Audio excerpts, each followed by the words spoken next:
Hello. Hi everyone. How are you? ¿Cómo están? Bien, muy bien, muy bien. Thank you. I'm Rogelio Miñana. I'm the department head of Global Studies and Modern Languages, and I'm so excited to see so many of you coming out here on a cold, snowy day, so I really appreciate that. We have a great program, but my role here today is just to tell you a couple words about the GPS series.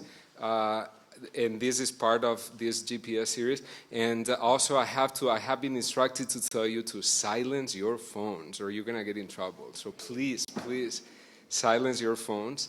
Secondly, we handed out this little form that we ask you to fill out after the event. Tell us what you think about the event. That will help us greatly as we prepare other events for next year. And also in the back, you know that there's food and there's coffee and water, so please help yourselves. But we also have this save the date flyer with all the dates for future GPS, okay? So GPS, that is what we call the Global Passport Series.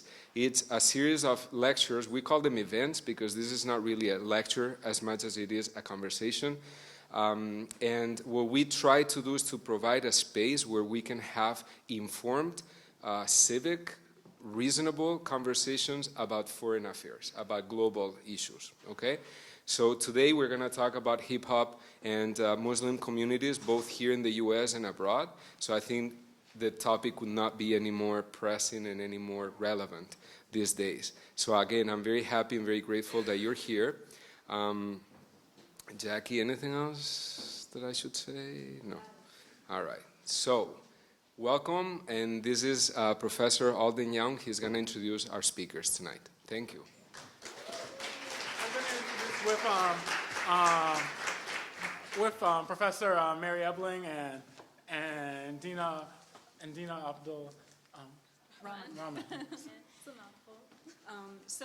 Welcome everyone. I'm Mary Ebling. I'm the Director of Women's and Gender Studies, and we're co-sponsors of tonight's event along with Africana Studies and Global Studies in Modern Languages. I'm just so happy that so many of you came out tonight. I think it's going to be a really exciting evening. And I'm going to hand it over to Dina. Let me introduce Dina. So Dina is a superstar student here at Drexel. She is a senior majoring in psychology, and she has certain research interests in migrants and social identities. And I'm going to hand it over to Dina, who's going to actually introduce the speakers tonight. Hello, so we have some very interesting speakers here with us tonight. The first being Suad Abdul Kabir, and she is actually a scholar, activist, and an artist who uses anthropology and performance to explore the intersections of race and popular culture. She received her PhD in cultural anthropology from Princeton University and is a graduate from the School of Foreign Service and Georgetown University, where she received her BSFS. And Suad also holds an Islamic Studies diploma from the Institute of Islamic Studies in Abu Noor University in Damascus.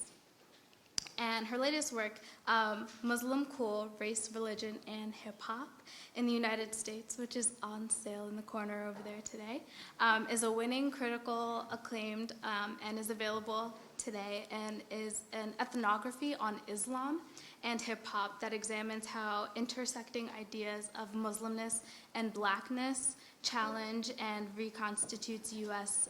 racial orders. And Suad's written book on Islam and hip hop is accompanied by her performance ethnography, which is pretty amazing.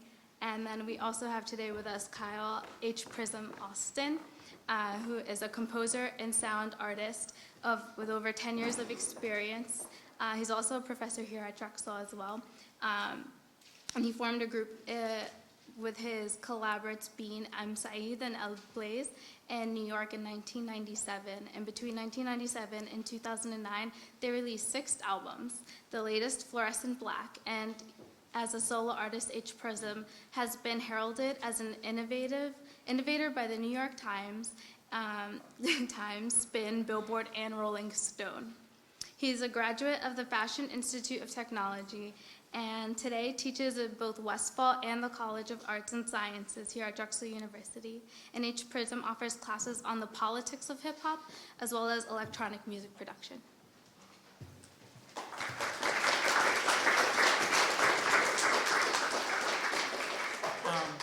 Thank you all again. And before we begin, we're going to start with a short video, which will address some of the topics before we go in directly into our conversation tonight. I'm so happy to have all of you here, and I think it was really important at this moment to think about the place of Islam, blackness in the United States at a time in which it's so easy to think of these things as foreign. Now we'll begin.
All praise is due to Allah, and that's a blessing. But now to self, there's nothing I can't solve. At 360 degrees, I would fall. It's an absolute fact, it's not an act. It's improving the need, and I proceed to make the crowd keep moving.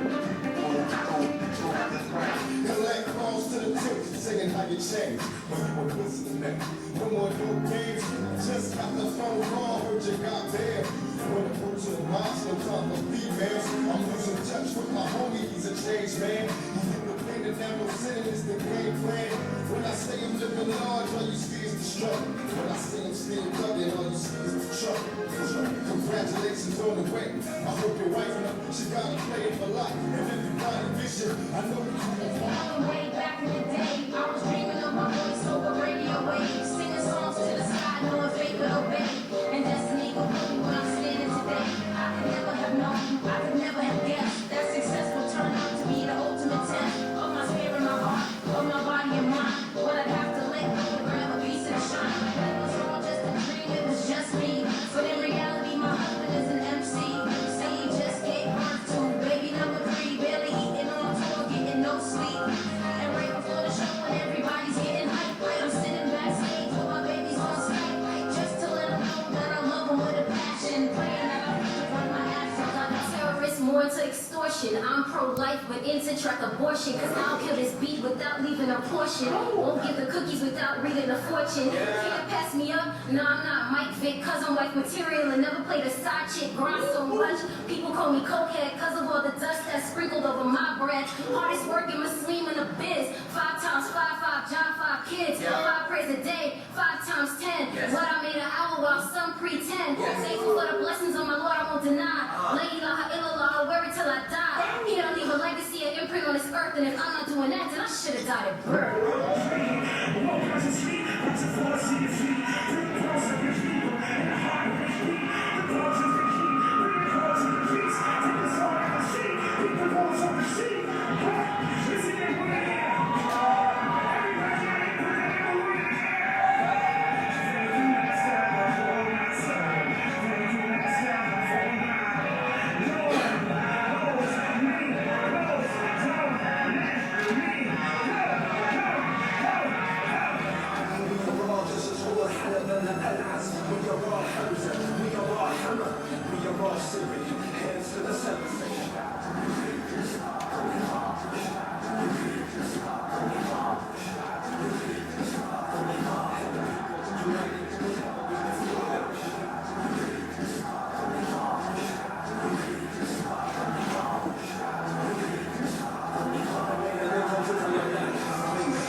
behind the scenes to pose all the question. They appointed here to uphold justice, but they get denied till they cheat and they lie for hate news, fake news about hostile. Young black world in the struggle for survival.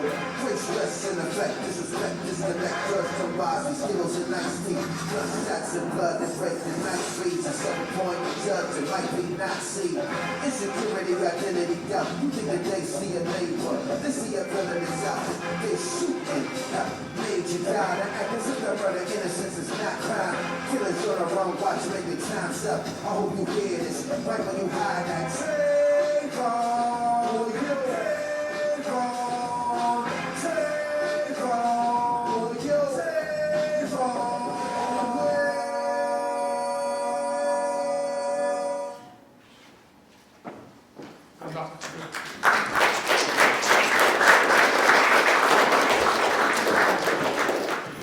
What's good, Philly? Thank you so much to Africana Studies, Global Studies, Women and Gender Studies, and all the other partners that enabled my visit here tonight. It's a packed room. That's also really exciting. What I'm going to talk about just for a couple minutes is I'm going to talk about a particular chapter in my book. So the book that I've written is called Muslim Cool, Race, Religion, and Hip Hop in the United States.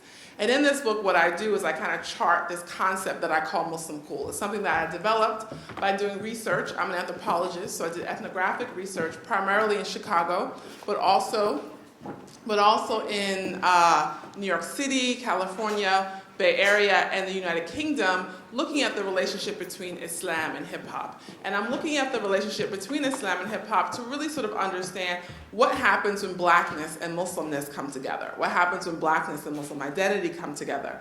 And I make a series of sort of arguments and claims in the book, but primarily I talk about this idea of Muslim cool as a way of thinking about and a way of being Muslim in the United States that engages blackness to counter anti-blackness as it shows up in Muslim communities, but also in broader American society.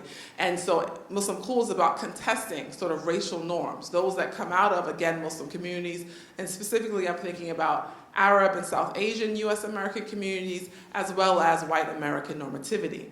And so the video that we just watched is actually something I had created for my classes, but it's something to kind of demonstrates Muslim cool in terms of its in terms of its alterity, right? The ways in which it counters. But what I'm going to talk about today is to think a little bit about the limits of that alterity. And this is what sort of in my final chapter in the book, I call it the limits of Muslim cool. So I'm going to read a little bit from the book and kind of talk about that as well.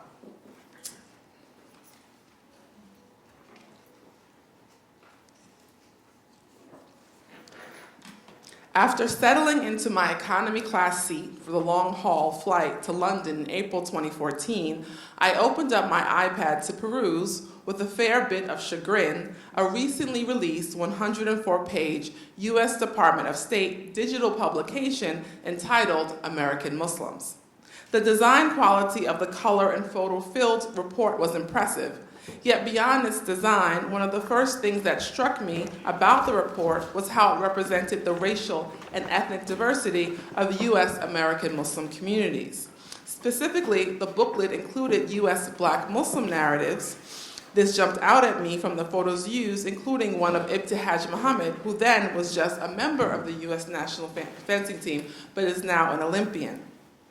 This remains a significant inclusion that stands in stark contrast to the many ways in which blackness is marginalized or rendered invisible in U.S. Muslim communities and the broader U.S. discourse about Muslims.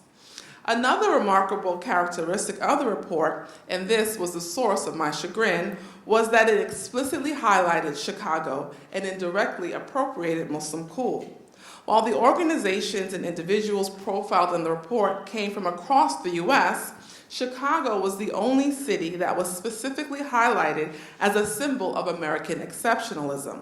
For example, echoing the celebration of the United States as a multicultural nation, the report quoted a local Chicago Muslim leader heralding the city, quote, "There is no other place where Muslims from different parts of the world have established one community with so much diversity," unquote. The booklet and 4 short videos that accompanied it online prominently feature Iman, the Inner City Muslim Action Network, which is a Muslim nonprofit on the southwest side of Chicago that was a key site for my research. It also featured Iman's executive director, Dr. Rami Nashashibi, and Muslim hip-hop artists, citing their contributions to U.S. American society as symbols of successful Muslim integration in the multicultural fabric of the U.S. In this report, then, the figures, institutions, and movements that I had identified as the vanguard of Muslim cool because they engaged blackness to offer a counter-narrative to hegemonies that produce unequal power relations were strategically deployed to reinforce the hegemonic power of the state. Now, this booklet was not designed for domestic consumption, but for U.S. embassies abroad. Yet I first found out about it through postings on my Facebook timeline. Friends and colleagues, some of whom had contributed to the publication, were celebrating the report as a symbol of inclusion and recognition by the U.S. government. The fortuitous timing of my reading of the report on the eve of my UK trip and its explicit and subtle references to my field site in Muslim Cool gave fresh urgency to the questions that had led me to the United Kingdom. I was on my way to follow a multi-city tour of U.S. American artists, 6 of whom were Muslim, which was sponsored by the U.S. Embassy in the United Kingdom. I decided to follow these U.S. American Muslim artists to a different context, that of the UK, in order to explore how Muslim Cool travels beyond the United States. I had met these artists through my relationship at Iman, and each of them had an individual music career, but they were touring as members of the FEW, or FEW Collective. The artists were politically conscious and had multiple motivations for participating in the tour, none of which included endorsing U.S. foreign policies. The tour was an opportunity to do a gig, to expand their international audiences, and to connect with like-minded artists and activists in the UK. Now, they were not the first U.S. Muslims to participate in what scholars call hip-hop diplomacy. The State Department's hip-hop ambassador program began in 2005 with a non-Muslim U.S. Black American female activist, Toni Blackman. But over the years, these tours have taken U.S. Muslim hip-hop artists, predominantly black men, to a number of Muslim-majority locations, such as Turkey, Morocco, Indonesia, Pakistan, and the occupied territories. 21st century hip-hop diplomacy reenacts the jazz diplomacy of the Cold War era. At that time, the U.S. State Department deployed jazz artists as part of a cultural offensive against the Soviet Union. These quote-unquote jazz ambassadors, particularly U.S. Black American artists, were used to counter the perception that the United States was a racist nation, a perception that the Soviets attempted to use to their advantage. In the post-civil rights and post-9/11 era, hip-hop has similarly served as a tool of the broader agenda of cultural diplomacy. It has been deployed by the state to manage the U.S.'s profile abroad, but also to manage young Muslims who are perceived as potential terrorists. Critically, in this management of an imperial relationship with the quote-unquote Muslim world, U.S. Muslims have become a strategic asset for the state's efforts to quote-unquote reform Islam outside the United States.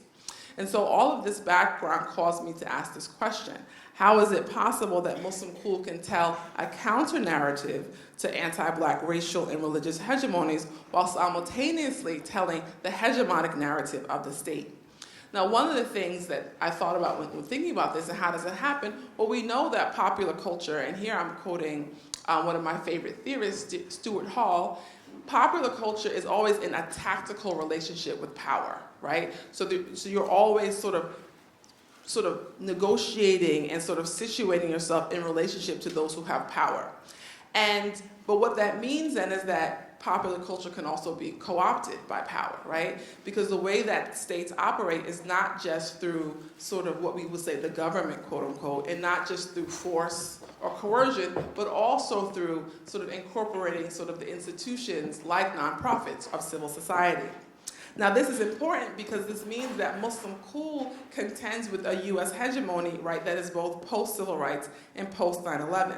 And I put those together because I often think we think of these periodizations differently. So post-civil rights referring to everything after particularly sort of the Civil Rights Acts and the Voting Rights Act of the mid-60s, right?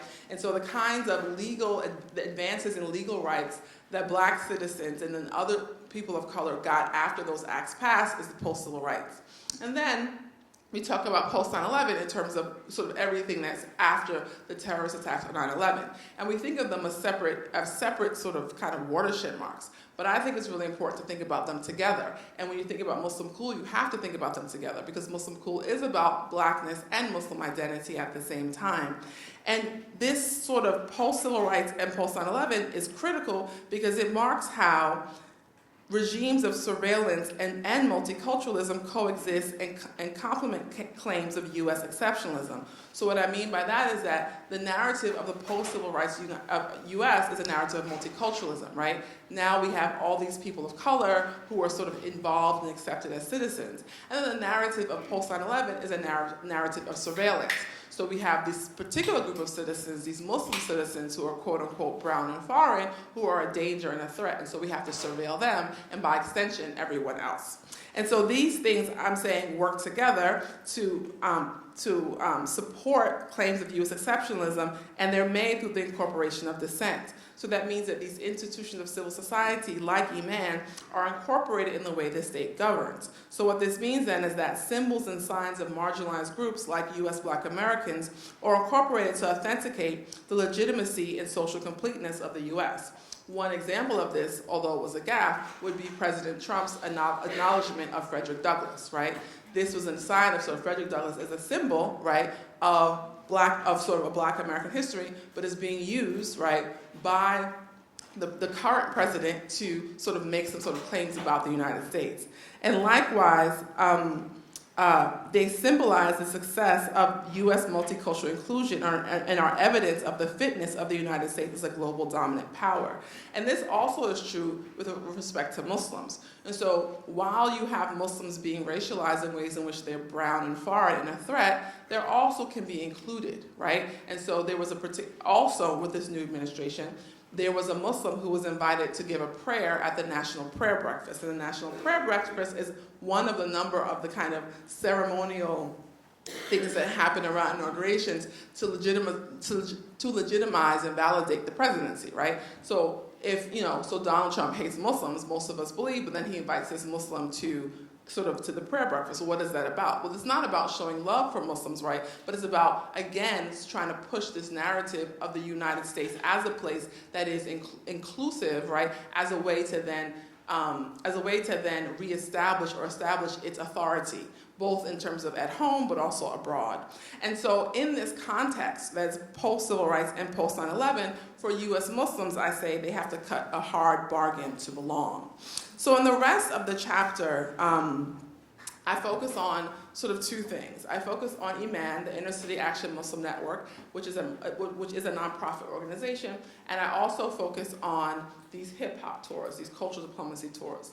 Now, when it comes to Iman, one of the things I'm talking about, is that Iman really helps to illustrate the ways in which Muslim Cool is tied to what we call the Black radical tradition, right? This sort of palpable undercurrent of resistance from the time that enslaved Africans were brought to this hemisphere till today, right? This is the Black radical tradition. And Iman represents this tradition because in many ways, the way in which it uses art as activism is very much in line with the Black Power movement and particularly the Black arts movement of that period, right? And so the Black arts movement is known for sort of using culture as a site of political action. And so likewise, with the work that Iman does, and it does other work, it does advocacy work, and it also does direct services, but its arts activism work is really about mobilizing, educating, and mobilizing communities, particularly Muslim communities, around issues of concern, specifically issues of racial and economic inequality. And so Iman will have things, for example, like this event they have every couple of months called Community Cafe. And it's sort of your kind of classic, sort of artist showcase. And they invite artists to come. And so, like, for example, one of the artists is named Amir Suleiman, has often been at Iman. And so So he's a spoken word poet. He was on Def Poetry Jam, and he delivers this kind of hardworking and boundary challenging content, right? His verses challenge the contemporary discourse that links acts of terrorism to Islam and Muslim. So I'm just going to read, for example, a couple verses he has here, right? He says, "From South Street to Central Road, we are shook in a trauma of terrorism that precedes Al-Qaeda and Osama. Forget bin Laden, Ben Franklin enslaved my great-grandmama, comma, great-grandfather, comma, indigenous nations on reservations, comma," right? So in Iman's work, they engage people like Amir Suleiman, who are very much about criticizing the status quo, who are very much about rejuvenating, rearticulating a Black radical tradition that is about undermining, right, things like a Trump administration, for example. But at the same time that it's doing that, it also functions as a nonprofit. And it also functions as a Muslim nonprofit. And so one of the things that we know, and here again, I like to cite people that I kind of draw on too. There's an anthropologist, Sue Kwan, and she talks about the ways in which the nonprofits have become part of the ways in which the government or the state administers dissent, right? So you have nonprofits, they get funding, they do work, they particularly do youth development work, but oftentimes to create citizens who say, okay, we're people of color and we're in this box and we do this kind of work, and the state is still able to function, right? So within that context, Iman is sort of articulating this really alternative and this counter narrative, but also works within the infrastructure of a nonprofit. And so this is a limitation, right? It's a limitation. So how counter can you be within that infrastructure? And then likewise, because it's a Muslim nonprofit, they're also dealing with the impact of anti-Muslim racism and what it means to be targeted by the state and by citizens as being other, targeted through violence. So if you're a nonprofit institution or your organization that wants to work against racial and economic inequality, but you're both Muslim, right, and people of color, then these are the limits, right? Because so you have to figure out how to navigate in these spaces, right? Because you are constrained in particular kind of ways. Likewise is one other thing I want to say about that. Working in this post-civil rights and post-9/11 context, I call it, and here I'm sort of riffing off of both Kwan but also Richard Eiton, this idea of the domestication of racial politics. So the idea being that in the civil sort of mainstream civil rights sort of made a bargain of sorts. In order to get rights at home, they would not they would no longer be interested in sort of articulating any kind of demands when it came to sort of U.S. foreign policy, right? So this idea that sort of we get rights here, but we don't really say anything about what's going on elsewhere. And that's a departure because Black struggle in the United States has always been transnational and international in its outlook, right? But in that civil rights moment, to get these sort of rights, the right sort of, the right to actually be able to exercise your right to vote, to be able to not be experience employment discrimination, all these sorts of things as citizens. But in order to do that, and we still have that, in order to do that, you have to sort of show that your loyalty and allegiances are only to the U.S. If there's any sort of inkling that you might have some sort of other kinds of allegiances, then you're being questioned, right? And so this context, again, right, is also going to be affecting people who are sort of at this intersection of Muslimness and Blackness. Because one, you have that context in which you're going to sort of claim your rights through sort of maybe not being transnational anymore, and there's incentive to do that, because if you're Muslim and you do that, well, you might be a terrorist, right? So these are the constraints. And so then in terms of the hip-hop tours, right, and I'm going to just say a little bit about that, and then I'll close. So these tours, they went to, they were in London, Nottingham, Birmingham, and Manchester, different cities throughout the UK that they toured. And I think it should be noted, right, that the United Kingdom is not a Muslim majority nation, right? But it does have a significant Muslim population. And so I attended I went to everyone except Nottingham. And one of the things that really struck me about, so these artists are really, really talented. I mean, really talented. So, because I had invited this one British Muslim activist, former MC, to come with me, and he's like, nah, that's gonna be whack, because he's like, if the U.S. government brought them over here, they're whack, this kind of thing, right? But I was telling him, and I told him, and I convinced him to come with me. He's like, the only word he could say is amazing, because they're really, really talented, and they sort of had a great set, but it was always sort of somewhat empty, right? In terms of like, so if this room here, we had maybe there'd be sprinkles and people hear sprinklings there, and then maybe no one really in the back. And that perplexed me, because if the goal, right, so if the United States is sending Muslims abroad to manage its perception, wouldn't you want there to be just a packed house, like everyone and their mother to be coming? And I realized, right, and so then I thought, well, maybe this is about, bureaucracies, you have big ideas, you have small staff, things don't happen, right? And I think that's part of it, but I also think it's a part of sort of soft power. And so I want to read a quote. So I interviewed this British, or Canadian actually, but British activist, Malik, and he says, what the American embassy does is they promote American culture and American soft power. And FEW is here because the embassy sees the value of FEW as a representation of American Muslims within a broader cultural space. FEW is coming here, and they're going to represent. What's the impact going to be? On one level, it's patronage, plain and simple. I think it's kind of low impact. Bringing them over here, and people enjoy a musical experience, and the embassy does it all the time. So why Muslims? Because the American embassy wants to engage with Muslim communities. It is important for them. Why? Because London is the Muslim capital of Europe. Here you exert a lot of soft power. The right inputs here will carry to the Muslim world. Malik's reflection implies that the U.S. Embassy's engagement in is somewhat run-of-the-mill and low impact by design. Unlike drone attacks or torture, the instrument of state hegemony in this case is not the high-impact spectacle of violence, but these minute, little gestures of relationship building through culture and society, gaining hearts and minds. Yet the goal is the same as that of drone attacks and torture, extending the power of the state. Importantly, now, I'm going to pause there. Now, I also want to say that now, going back to these artists, right? They never made any sort of politically overt statements, but their music was not without political comment. So, for example, in London, they chose to cover songs by veteran artists such as Sting and Nina Simone, who have well-known political commitments and who have expressed those commitments on wax. Relatedly, this one group performed their original song, If You Didn't Know, which includes lyrics such as, I'm like Garvey Ghazali Gandhi, you scared of Illuminati, I'm drumming with Bobo Shanti saluting Haile Selassie. And another verse, and I'm trying to do the right thing like Radio Raheem, steal the key from the oppressor, set the caged bird free. And I'm passing to the cadence of Coretta Scott King, Betty Shabazz, Asada, Angela, and Kathleen.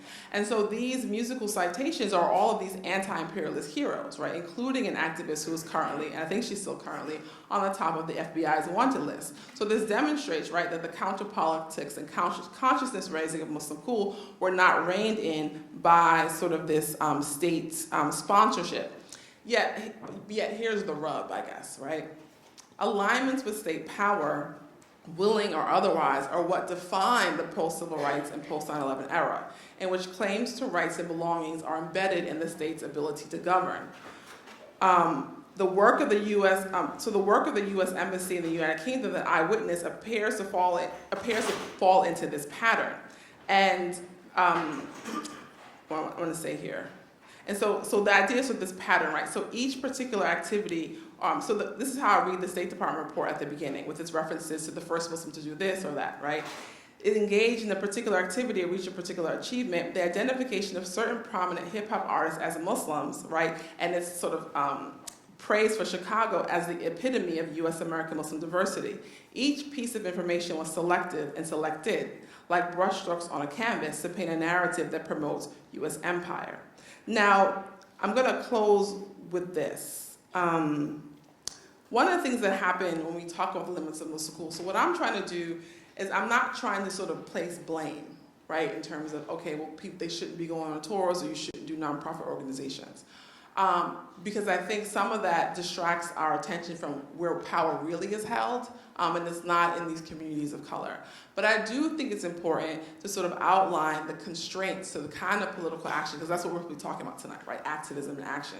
So there are these constraints, right, to the kind of political action that we can engage. Now, it doesn't mean we can't get around them, but I think it's important that we're able to identify them first so that we know how to work with them. So I'm going to conclude with this. So as I'm saying, I seek to elucidate the very real constraints on the forms of resistance used by a critical, radical, and religious minority. These constraints accommodate only a narrow political vision and very particular political options, and the divergence from these options is subject to the violence of the surveillance state. In a post-9/11 US in which the term radical has become synonymous with Muslim terrorists, and where even those US American Muslims who have chosen to cooperate with counterterrorism work are surveilled, what are the alternate choices for resistance and political vision? Indeed, while Muslim Cool is a part of the hip-hop generation, which is distinct from its civil rights and Black Power predecessors, the intensity of the state's repressive violence directed at Black Power activists, from the surveillance of COINTELPRO, the counterintelligence program by J. Edgar Hoover, and its relationship to the assassination of Malcolm X, to the police murders of youth activists such as Fred Hampton's and groups such as MOVE, and to the ascendance of Assata Shakur to the top of the FBI's most wanted list, this seems to stand as a warning that should administration by civil society fail, state repressive violence will follow. This does not mean that Muslim Cool cannot find a way around the state, but it does mean that for it to do so, US American Muslim hip-hop or other activists will continue to have to reconsider what it means to belong. Pa'lante. Thank you.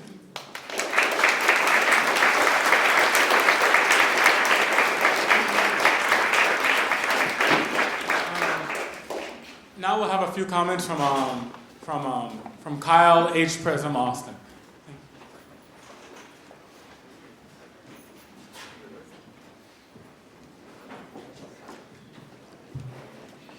Good evening, peace. How's everybody? All right. In looking at the nature of our conversation tonight, you know, as we mentioned at the opening of things, is particularly prescient at the moment, considering the political climate. But as it relates to hip hop, I'm going to walk back to a couple of things and then spring forward. And firstly, just dealing with the nature of Muslim identity and Islamic identity. In the United States, it has a particular instance that's a little bit separate in some ways to a more formalized tradition in other ways. So the way that manifested and connected to hip-hop is a kind of a winding road that I wanted to lead through, going back to the Moorish Science Temple beginning in the early 1900s is one of the first instances post-slavery to have an Islamic identity in the country, which begat the Nation of Islam, which then begat the Nation of Gods and Earths. And when you get up to the early 60s and you're dealing with the Nation of Gods and Earths, with one of its chief leaders being Clarence 13X, a lot of the lessons and Americanized instances of Islam were codified and taught in rhythmic cadence, and there were particular lessons that dealt with astronomy, astrology, solar facts, and all of these components were solidified into rhythmic cadences and bar structure that were in the late 50s, early 60s, right as the precursor to the climate that begat hip-hop. And out of that also, that confluence also begat people like the Last Poets. And, you know, having the Black Arts movement prominent and prevalent at that time, we looked at instances where American instances of Islam were part of the larger art community and the cultural identity that was forming that kind of fused those two components together. So, you know, outside happening on the periphery, you know, you're looking at, you know, people like a Sun Ra, who also was an adherent to the Moorish Science Temple as well, and reflecting, you know, unpacking the imagery of a black king through music.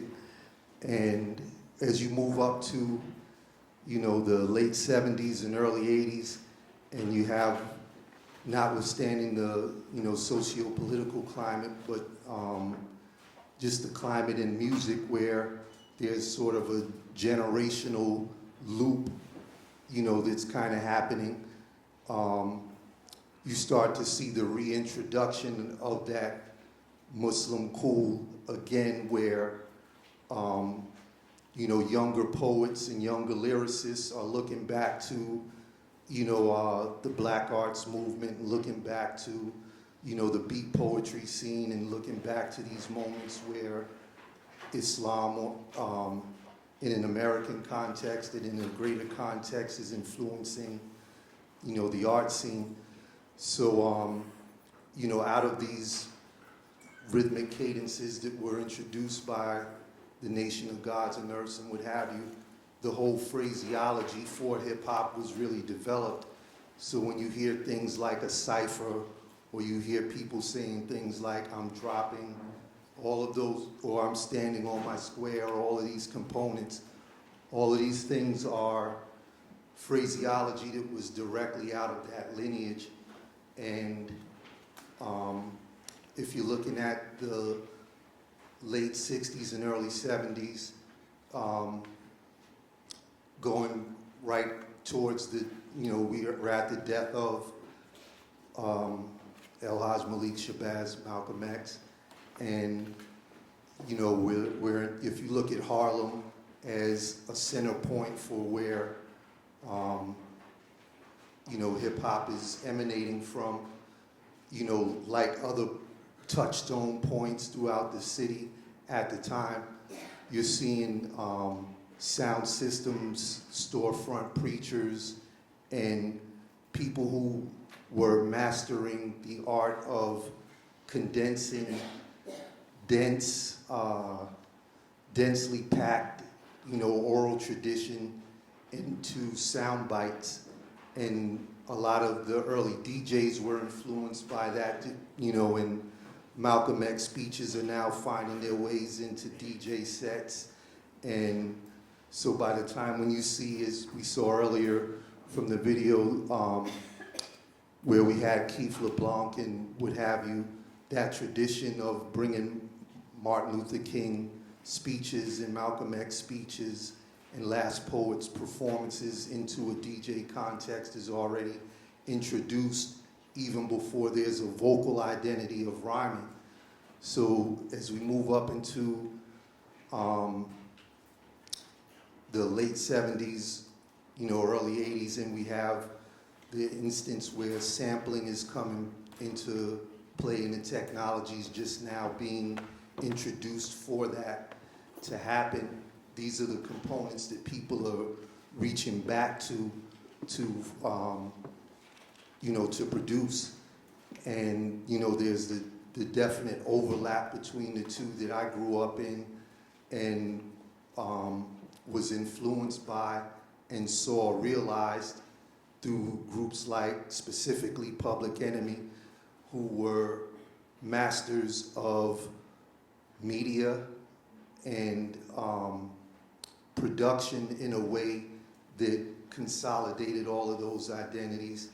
And they'll, you know, thankfully, having had the instance to be in conversation with them on different points, different members of the group, and knowing that they came out of the Nation of Islam and were influenced by movements like the Black Panthers and what have you, you see how they were charged with a specific mission in looking at how people like Malcolm X analyzed media and were the forebears of sound bites and what have you, to really condense that into form, into a musical form.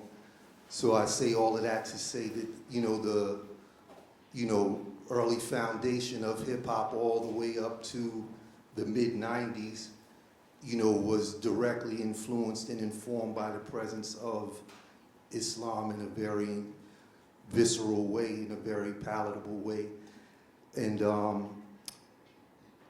as you get further along into a point that you can look at, and, for another discussion, we can go into how the culture was almost weaponized against itself.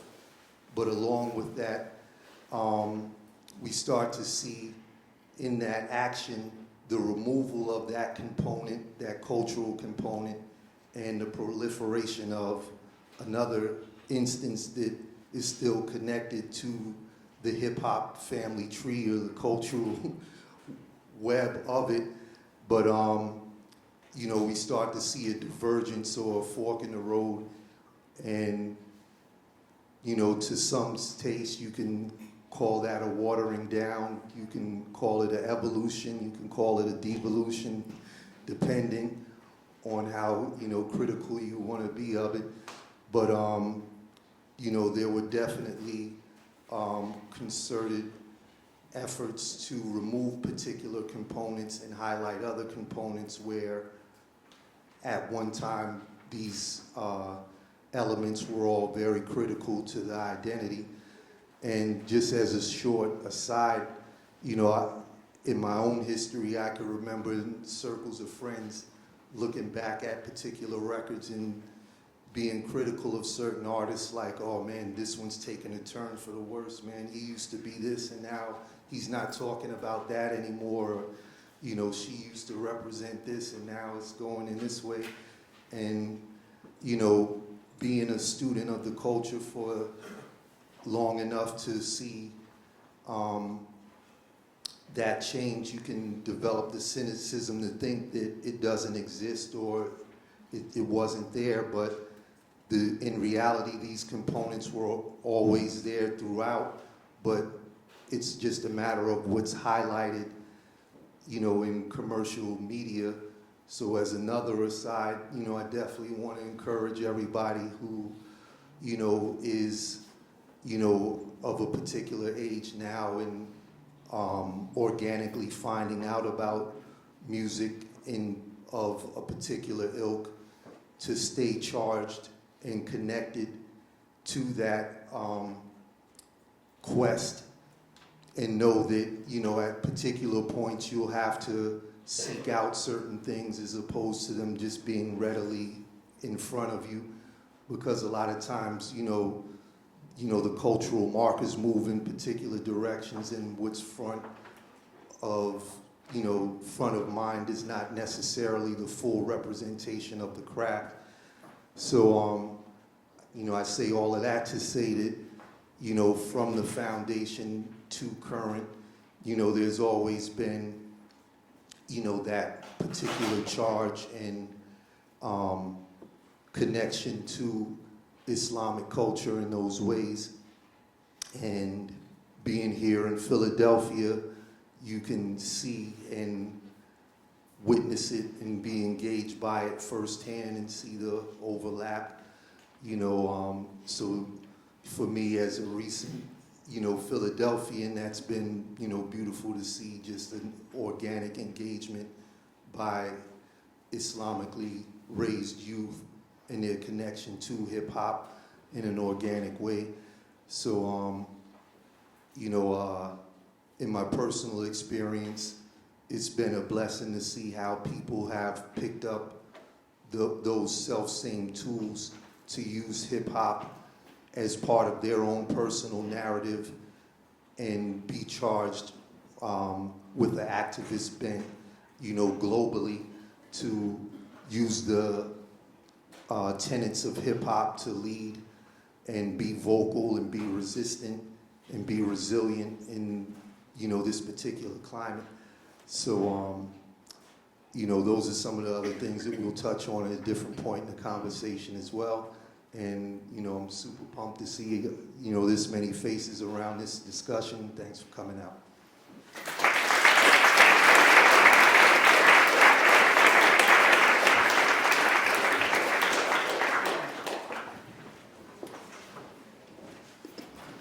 Thank you all again for staying out in this cold. And thank you again to our two speakers for Can you guys hear me? Okay.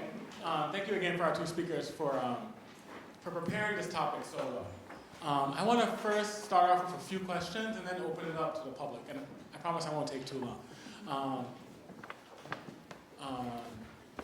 Dr. Kabir, I wanted to ask you first if you could say a little bit about the American Muslim community itself.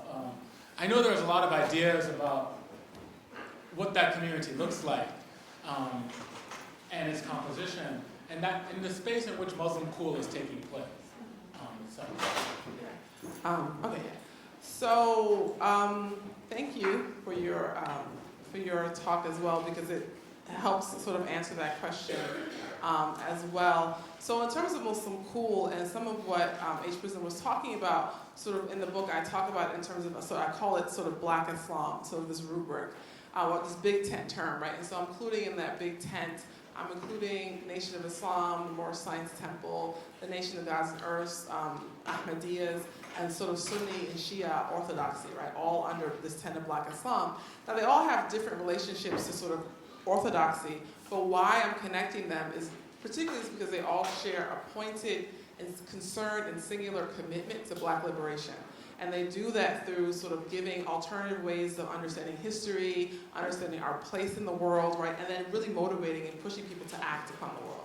And so that influence, so that Black Islam is really central to this question of who is the U.S. American Muslim community, right?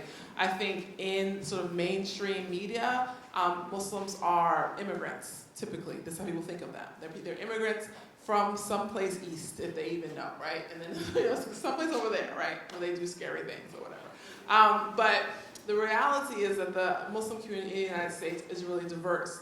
The first Muslims to kind of be in the United States were enslaved Africans, and then who were not able to completely sort of, although we have some sort of, we call retentions, right, ways in which kind of Islam is passed on, for the most part not able to sort of pass it on. And then we have a reemergence of Islam in Black communities, right, this kind of Black Islam coming in sort of in the sort of early part of the 20th century. And then you have immigrants, people immigrating from the Middle East, from South Asia, from parts of Africa, from parts of Europe, right, kind of coming together. And so the Muslim community in the United States right now represents, I think, maybe like 80 different nations, right? And then these multiple histories of people who were free and who were enslaved, histories of people who were voluntary and involuntary migrants, histories of people who are refugees coming from war-torn communities, and this community is diverse racially, ethnically, in terms of class. So we got poor folks, we got rich folks, so there's a lot going on in that community.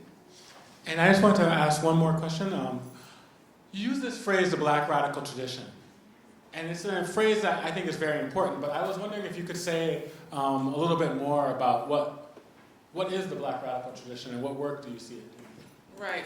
So like I said, so in my comments I talked about in relationship to Muslim Cool and in relationship to these kind of Muslims I was working with. But broadly speaking, right, the Black radical tradition is a term that we use to describe, I think, again, this way in which Black people have been resisting their subjugation, their exclusion, and the violence against them ever since they kind of came to these shores. And it's radical, right, because, to be an enslaved person and think you can be free, that's a radical idea, right? Because the system that you're living in has set it up so you could never be free. But to believe that not only you can be free, but actually, in fact, you already are free and you're just sort of physically enslaved is a radical idea, right? Radical is this idea of sort of this fundamental shift in thinking, fundamental shifts in imagination. There's a great quote, I always like to quote Lewis Gordon, this philosopher, said, he's like, we have to imagine, talking about the United States, we have to imagine a country that the founders never even dreamed of, right? We can't be fulfilling and that's radical, right? So having a way of thinking about yourself and your position in the world that's radically different from what the status quo is, and is also pushing you to sort of make radical and fundamental changes as well. And so this is the Black radical tradition broadly. And so we can see it in early sort of slave revolts. We can see it in sort of people watching, Nat Turner. We can see it in the ways in which people were resisting in small and large ways in terms of when they were enslaved. We see it in the work of even like W.E.B. Du Bois. Recently something just came out, this release, he did these like hand-drawn infographics of like data, and that's also radical tradition because he's saying, one, what's happening to black people is important, and we need to study it, and we need to do something about it, right? So you see it in that, and of course we see it in the Black Power movement. So we see it in the work of Assata Shakur and Angela Davis, the Black Panther Party, Malcolm X, and all of these different also black Muslim traditions too. And so I think what's important about the black radical tradition, I think what we're seeing now too in terms of contemporary sort of social movements, is that there is a way in which people are looking back to that tradition and really wanting to draw on it to organize it today, recognizing that sort of playing within the lines is not going to really work, right? And so we have to do something radically different.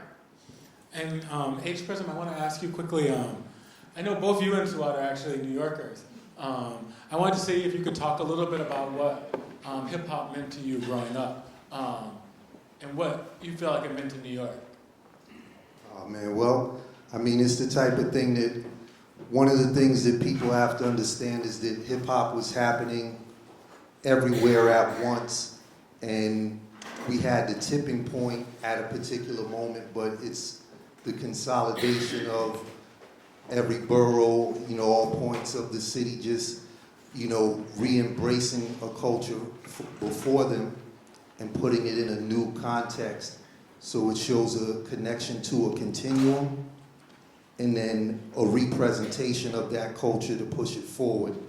And the things that people were reaching back to at the beginning was closer to them, as we grew older, and we're reaching back further and in a more broad space. But ultimately, when we speak about hip hop, or for my own personal definition, I think about just the continuum. And this is a question I think for both of you, but I guess I'll start with you, Kyle, and then come to Suad. If hip hop has become, many people could say it's the lingua franca of the world, right? Marco Rubio is out there saying that he loves Nicki Minaj. Can hip hop still be radical, or is it just so pervasive that that we wouldn't be surprised if Donald Trump started rapping? Yeah, it's the type of thing where any corporatized entity, would face that same question. Can a corporation, be ethical and be, large at a point? And, because of where hip hop is as a global presence, that, we're posed with those questions, considering what face of it is most prevalent. But, my own personal answer, yes, definitely. And, it's just a matter of exposure to some of the more, left field voices. Yeah, I would agree, of course, it can still do that. Again, cultures with this tactical relationship with power, so that's always going to happen. There's always going to be this way in which, kind of the resistance of kind of marginalized people is always kind of taken up by elites, and they try to sort of do something with it, and they make it edgy, or it's cool, or they sell it. This happens all the time. But that doesn't mean that the sort of what hip hop is, for example, doesn't still connect to where it came from. It doesn't still work in that way. Because if you look at hip hop globally, when people pick up hip hop in some place like Morocco, or some place like parts of sort of South America or parts of Africa, like they don't pick up pimps, hoes, and that's not what they're picking up, right? They're picking up like PE. They're picking up, right, this radical sort of consciousness. They're picking up knowledge of self. That's what people really grab onto for the most part when you see hip hop globally. And so yes, it can be sort of bastardized and commercialized in certain kinds of ways. But even in that, I want to say, even in some of the more commercial stuff, there's still this kind of, it's still there. Even in stuff that gets super, whatever, there is something that kind of radical core, that emphasis on knowledge of self, it still is there, even in some of the more sort of commercially profitable music too. And towards the end of your book, you had a beautiful quote of Assata Shakur, where she says, "It's our duty to fight for our freedom. It's our duty to win.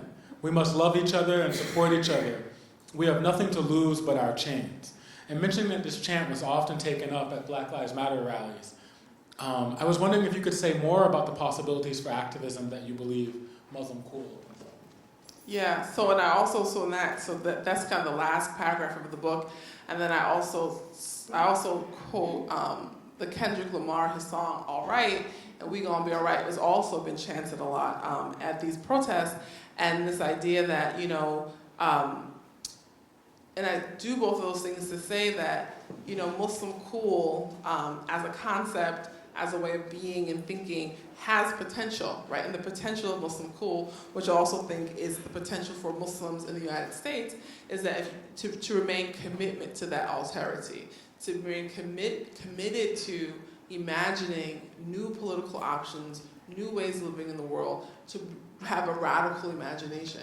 And I think that is at the core of what hip hop does, it's at the core of what Black Islam is about, so it's at the core of Muslim cool, and if you hold on to that, right, I think this is the potential. Now that comes with risk, right? Like, that's not something that doesn't have its risk, but we have nothing to lose but our chains. We're gonna be all right. And then my final question before I open it up to everyone.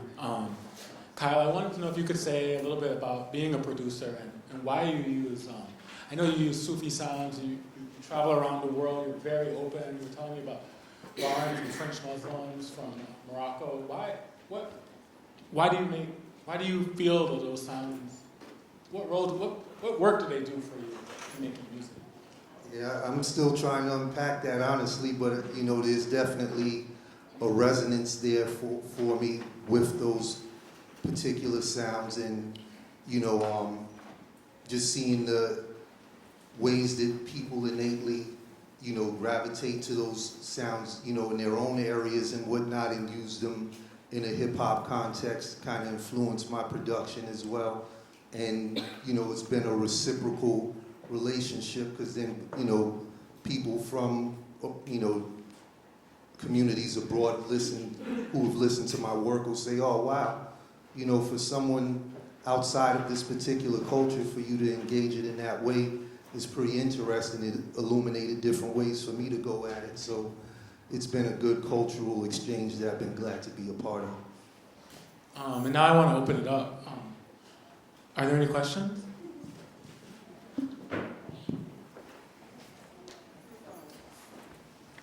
Okay, in the back. Are there microphones going around? Hi, my name is Sada. Thank you for coming here. I was a little late to the conversation, so I apologize in advance, especially to you, Dr. Khabir, if you touched upon it. But I wanted to hear your thoughts about gender vis-a-vis Black Islam, vis-a-vis hip-hop. Because I think that, you touched upon, this idea of Muslims and Islam in America as people not grasping the idea that it's not just immigrants coming from over there that are Muslims. And so I think about, in terms of gender, I think about a lot of discourse that gets pinned on hijab and these hijab solidarity events, and how if everybody wears the hijab, Islamophobia will go away.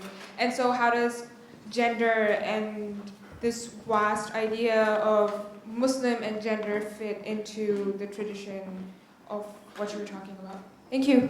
Thank you. For example, I talk a bit about headscarves in the book. And how that relates to your question is that the way that I talk about headscarves is I do so in a way that grounds them in a history of the African diaspora, and grounds them also in a way of thinking about issues of race and class in the United States and in Muslim communities. And for me, that's really important, because I think you're right. People talk about Muslim women and what they wear on their heads in ways that are, even when trying to be in solidarity with Muslim women, in ways that still reify this kind of foreignness, So, for example, I don't use the word hijab. I hate the word hijab. I wasn't raised calling my scarf a hijab. I called it a khimar, so I hate hijab. But the other thing is, but also when people talk about sort of Muslim women in scarves, she looks a certain kind of way, right? There's only this one kind of way of doing that, which again reinforces, right, this kind of notion of foreignness, right? Because you can recognize this is a Muslim woman in a headscarf because she looks like she's like this someplace else, but she doesn't look like, for example, like me, right? And so I think that is also, I think that's an important part of kind of thinking about, or how I talk about Muslim women and their headscarves in relationship to Muslim cool. And really, because really what I'm trying to do is I'm trying to really disrupt the ways in which we even historicize who Muslims are in this country? And in what frameworks can we think about them? Do we only have to think about them in terms of sort of the security state? Do we only have to think of them in terms of questions of sort of terrorism? Are there other ways or other frames we can think about who Muslims are as well? Not because sort of the security state and terrorism are not important, because they are, but we need to, in order to recognize the sort of the complexity, right, of sort of Muslim experiences, we need to recognize that there are many frames of reference, right, that we can sort of talk about who Muslims are, including Muslim women. And is there another question? Back. Hi, my name is Andrew. Thank you both for your presentations. I learned about Islam first through conscious lyrics from Talib, Kweli, Mos Def, Malik B. So I understand how powerful of a tool it can be in terms of introducing the concepts of Islam to the mainstream. Can you talk about the barriers to entry to the mainstream and why that conscious movement in like the late 90s didn't enter the mainstream, and why even somebody like Kendrick Lamar today, who is bigger than anybody else right now, it's still a small margin in like the big pie of hip hop out there? Okay. So it's funny, someone asked me this question earlier today, earlier this week as well. I mean, I think that part of what happens with hip hop is that hip hop is a form of sort of Afro-diasporic sort of expressive culture. What does that mean? That means that it's marked in the United States as black.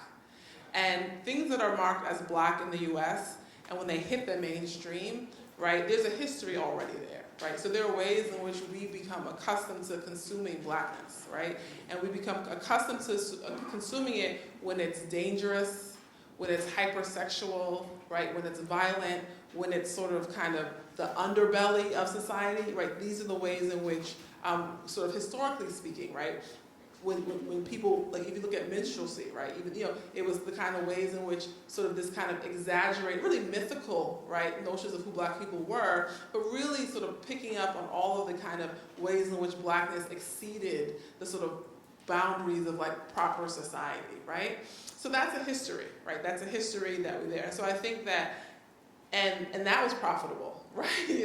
I was just watching, they had a documentary about there was a documentary on PBS about resistance to Birth of a Nation, the film when it came out. And Birth of a Nation also trafficked in these sort of really negative, mythical ideas of black people, again, outside the bounds of what is considered appropriate society.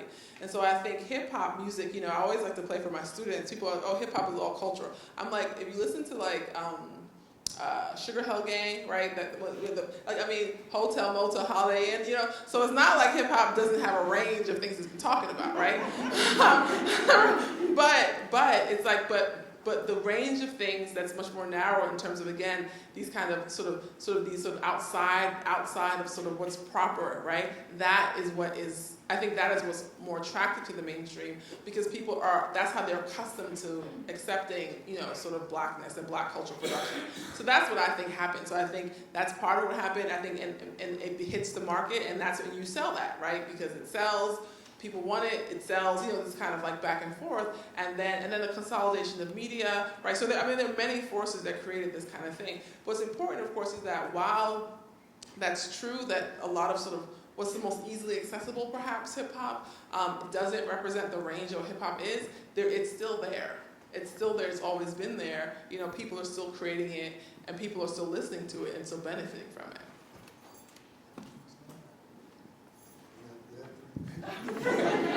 Sharon, did you want to say something?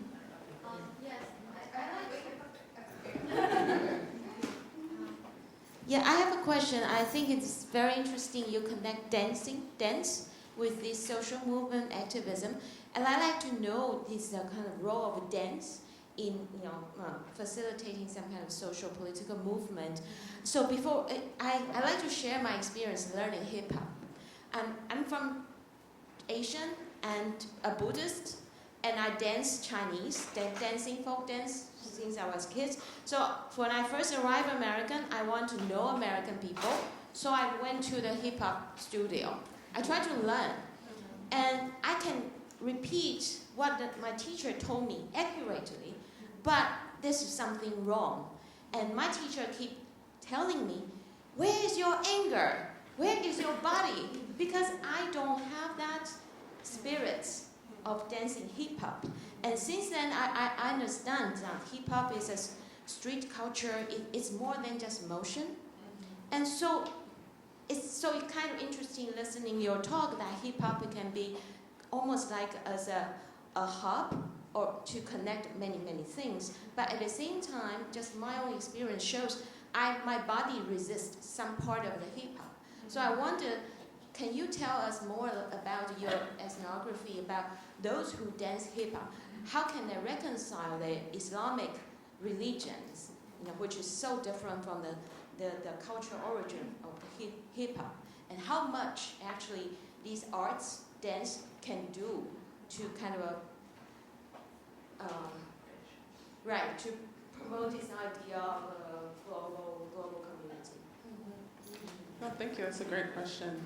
So the first thing I'd like to respond is say that one of the primary arguments of the book is that the origins of hip hop and Islam are not so different at all. And that it's precisely because of the impact of Black Islam on hip hop that they are connected. And hip hop, so Islam predates hip hop, obviously, but hip hop emerges at a time in which Black Islam is really prominent in the communities that gave birth to hip hop. And that's always been there. So that's the first thing. So it isn't far. I think this question of the, hip hop dance or hip hop in general, again, coming from the diaspora. So one, it comes from the diaspora. So like sonically and rhythmically, right? There are particular kinds of like where you hold your body, right? So where you hold your body, like these things are part of that because hip hop is also taking, particularly in terms of dance, it's taking from other dance forms.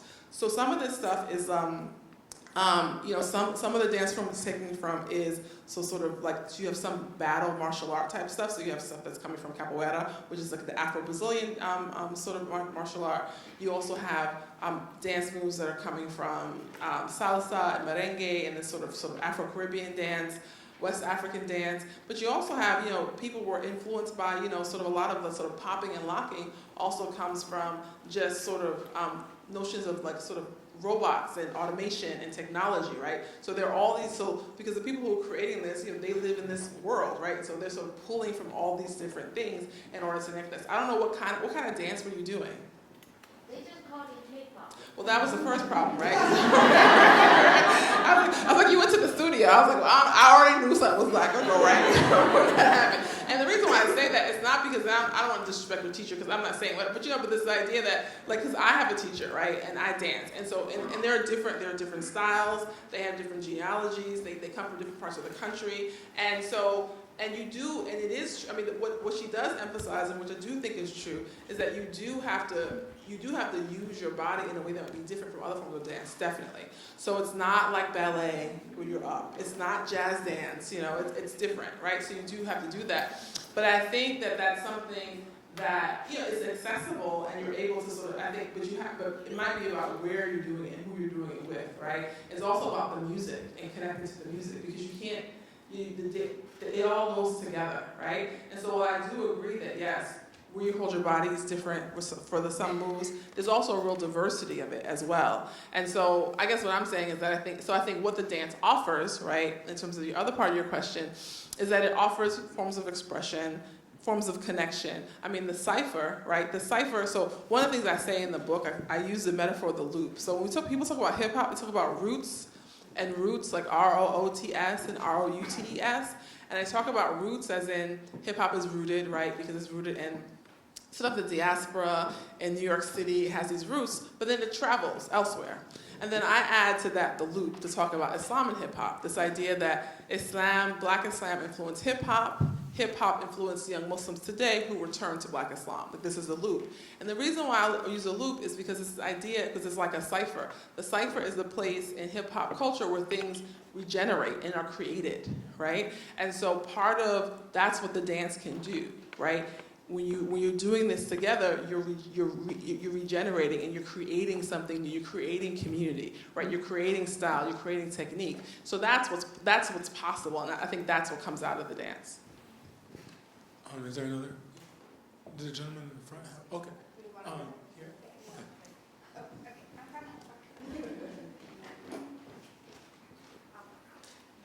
Assalamu alaikum. Thank you so much for your insights and sharing your book with us. I guess my question's sort of meta, because your book talks about the role of hip-hop in activism, and I'm wondering about the role of academia talking about hip-hop in activism. So what you see the role of academia, and specifically Muslim academics, in pushing social justice forward on the ground. It's interesting you say that, because and I think we both can answer this question, but I was thinking, so I talk a lot about blackness in my work in the book, and when I talk about the book, and I was thinking to myself, and the reason why I can talk about blackness and people know what I'm talking about, right, is because of contemporary social movements, right?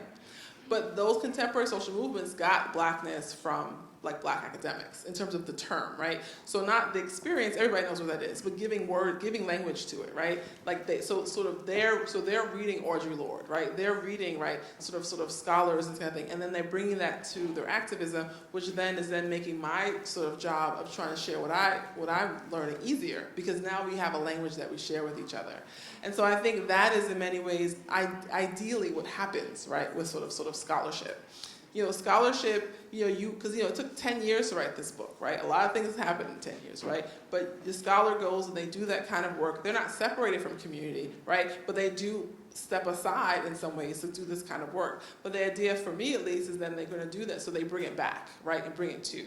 So in terms of my own book, for example, some of the things people have said to me, particularly Black Muslims, is sort of, again, this idea of giving language. So I know this stuff happened to me. I know what this is, but I haven't been able to talk about it before. I didn't know how to talk about it before. Now I do, for example, right? Or speaking to Muslim communities that have anti-blackness, anti-black racism in them, and pushing them to sort of recognize the centrality of blackness to what it means for them to be Muslims in this country, that kind of thing. So I think that, and I just last thing I'll say about this, I heard this talk by Robin Kelly, who's a professor at UCLA, really great renowned Black studies scholar, and someone asked him about, like, how do you talk about these really challenging ideas with sort of regular people, right, in terms of, like, because the language of academics can be sort of, alienating. But he was saying, these are hard ideas, like white supremacy, patriarchy, these are not easy things, and so we're struggling to find ways to talk about it. And he's like, and that's the point. It's hard because these are hard things to talk about, and you may teach, right? You may learn from people how to talk about, and you may teach new language to folks, right? But I think it's important to recognize that this is not what we're dealing with. These are not simple things. If they were, we wouldn't be studying them, or we wouldn't be struggling with them. Yeah, well, I just wanted to add on, just as a working artist, I kind of, after a certain point, authentically wanted to be part of the conversation and part of the narrative and part of the documentation, as opposed to being a cynic on the side and just looking and saying, oh, they're not part of this community, or they're observers, looking at academia from, an exterior view, and externalizing it and putting it as something over here that's documenting this phenomenon, as opposed to taking a stance and actively being a part of the conversation. I'll take a final question and then we have to wrap up. Is there one more? Or?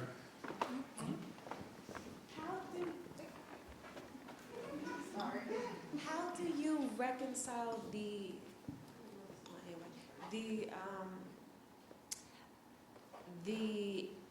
initially perceived problem between Islam as standing up for justice, standing up the rights of those that don't have a voice since its founding, but also the strong current now within Sunni orthodoxy about stretching out an ayat to include music as being haram, How do you see those playing together, coming apart? So I think, the thing about sort of music and Muslim sort of communities, historically speaking, has been a debate, right, in terms of not just what kinds of music, what instruments you can play, what you can't play, right? This is just something that's debated. I think that the fact that it's a debate has oftentimes been lost in some sort of public conversation. So people presume, oh, no, you can't do it, right? This kind of thing. I'm going to say it's not true. The truth is that there are a range of opinions, like everything else. In any kind of tradition, there are a range of opinions. And so I think for the people that I spent time with when I was doing my research, for them, it was pretty simple. It was sort of, we know that people believe that. We don't believe that. And we don't believe that because not only do we know of kind of different sort of scholarly opinions, but also because we look at Muslim practice. And we look at the ways in which music has been central to all forms of Muslim practice and Muslim spiritual practice, from sort of dhikr, remembrance, sort of in South Asia, like Qawwali in South Asia, to Ginawa in Morocco, right? We know that Muslims, the whirling dervishes, we know Muslims are using music, they're using it, they're creating it, and they're doing it to have a good time, but they're also doing it to connect with the divine. And so I think for these communities, it's a non-starter, So yeah, people say that, and that's cool, that's their thing. But we're doing something else over here, and and we're not doing it, and it's not new, it's actually in a continuation of a tradition of sort of Muslim music and spirituality. I think we have to close out. I mean, do you have a quick thing to say?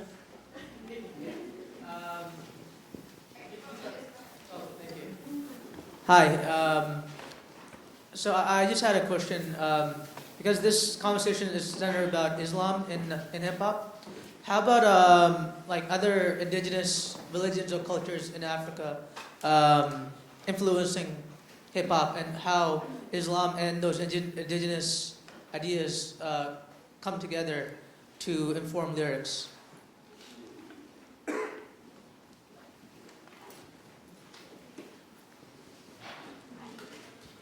Sure. Well, it's all a continuance of oral tradition, and there's always an overlap where certain rhythm patterns reintroduce themselves. So sometimes that influence isn't as always pointed and direct. Some of it's cultural and genetic memory that comes out at a particular point. Some of it's pointed conversations that happen through exchanges. When reggae is influencing hip-hop, and then hip-hop is influencing reggae, and that's influencing music in Senegal. So there's like a global dialogue that always happens with music, and there's a genetic memory that's sparked by that brings things, out of a non-linear relationship in those ways. So sometimes it's not always as pointed as directly sourcing things in those ways.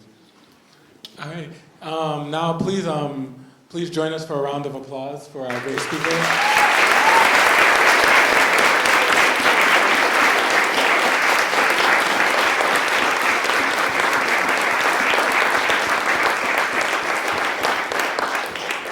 We have two announcements. One, the party is not exactly over. Dr. Khabir will be here signing and autographing books, and you can continue the conversation for a little while longer, informally. And we would ask for you to leave your, all of you received a handout telling us if you liked it, if you didn't like it, if you would like to move it. If you could leave those on your seat and as you go out. If you didn't receive one, we can find you one. All right, thank you.